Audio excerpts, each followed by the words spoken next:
From acclaimed and accomplished director Sam Raimi comes the latest big-budget IMAX 3D adventure adapted from classic source material. 2 years ago, Tim Burton gave us the disappointing but wildly successful Alice in Wonderland, and it's easy to see the similarities with this heavily computer-assisted 130-minute adventure. A spiritual prequel to L. Frank Baum's novel and indirectly to the 1939 classic, this PG-13 rated adventure unexpectedly soars when many lesser attempts would have faltered.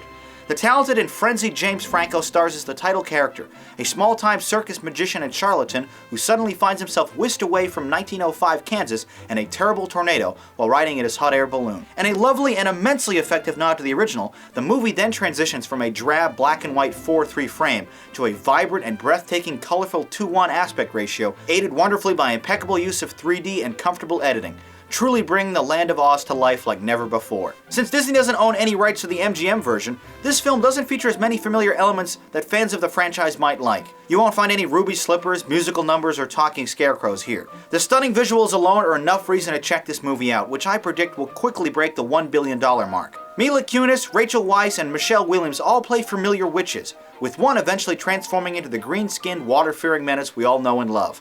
When that actress does transform, however, it is plainly evident how miscast she was in the complicated and iconic role. As Oz's trusted assistant, Zach Braff lends his voice to a flying, talking monkey, and a role that surprisingly works really well. His jokes are funny and he never gets too annoying or stupid, which is why the character's near disappearance from the picture halfway through was an unfortunate development. Wait, I got it. Or turn around and go back. You'll come clean. You apologize for lying about being the wizard and for lying to that poor girl, okay? You gotta really seem contrite. You gotta sell it.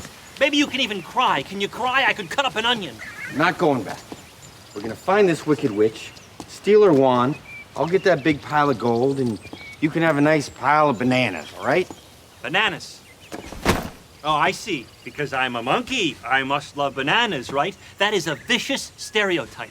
You like bananas? Of course I love bananas. I'm a monkey. Don't be ridiculous. I just don't like you saying. Franco excels in the lead role, perfectly balancing the charm of a stage performer with the regret of a con man wishing for more, confessing early, "I don't want to be a good man, I want to be a great man." When he's rather spectacularly transported to the world that bears his namesake, it provides him with an opportunity at redemption. Few of the other characters, which also includes a beautifully rendered CGI talking China doll voiced by Joey King, or veteran Bill Cobbs briefly featured as an old machine tinkerer, receive any substantial background. Although it loses steam a bit during a longer middle portion, the explosive grand finale is extremely enjoyable, as it conjures up images and memories of the famous scene with the man behind the curtain. Danny Elfman's whimsical score works great right out of the gate, as we're witness to a clever opening credit sequence in the style of string puppets and cardboard cutouts. This PG-rated fantasy has plenty of fun moments for the entire family, delivering a truly enjoyable experience that is faithful to the tone and wonder-inspiring visuals of the original. Despite some narrative and pacing missteps, Oz the Great and Powerful is visually stunning and wonderfully familiar.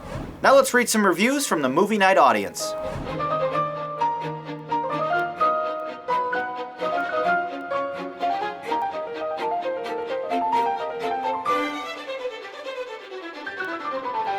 The Great and Powerful Oz, a double 8.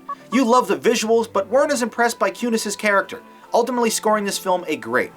I thought this was a beautiful, inventive, and faithful adaptation to the essence that made the original so spectacular and memorable. Time will tell if this adventure has the same staying power, but it worked really well. I thought it was great.